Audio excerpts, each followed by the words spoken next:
Sahnimizda yosh talantli naqshchi o'g'loninglar oz vaqtning ichida ko'pchilikning olqishlariga sazovor bo'lgan Mehrod Rahmatjon.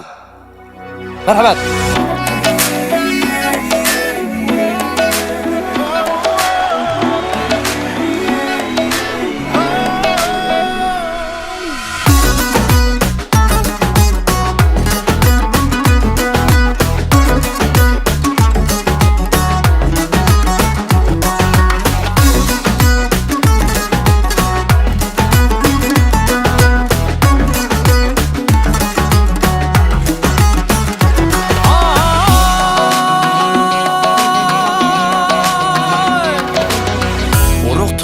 Dost bura dercem bolgan, köngli daim destixandek keng bolgan.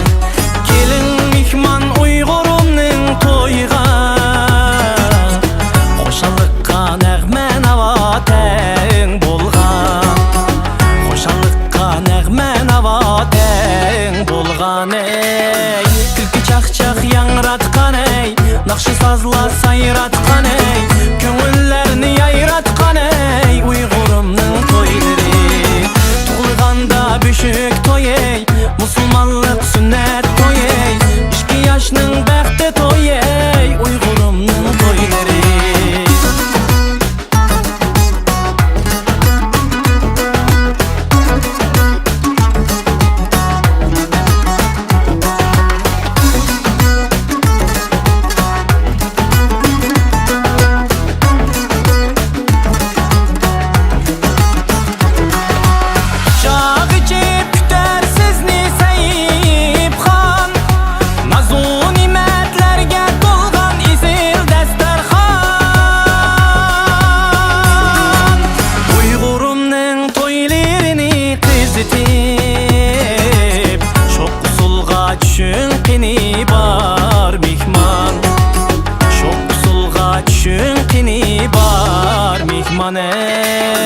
Külki çaq-çaq yangratkan ey, naqşı sazlar